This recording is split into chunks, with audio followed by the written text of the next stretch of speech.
Of the following, which is the best example of a situation comparable to the challenge faced by the paleontologist mentioned in line 35? Let's scan down to line 35 and see what that example was. Let's see. I'm like a paleontologist who has to construct an entire dinosaur from a femur, a couple of ribs, and part of a skull. Cut me some slack, please. So this is the author complaining about people who are complaining about his book and how he, had to, how his book became outdated very quickly.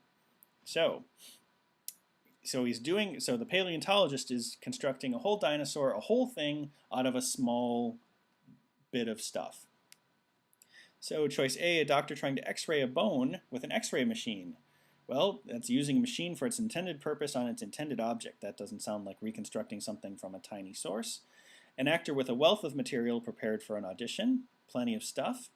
An overview of a director for whom only 2 films out of 50 have survived.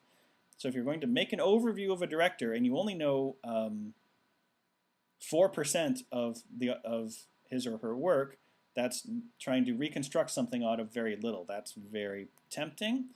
D, a student documenting the publishing history of a famous English literature professor from a respected university. Well, if it's a famous English literature professor, people know about him or her, and it doesn't say anything about there not being much stuff.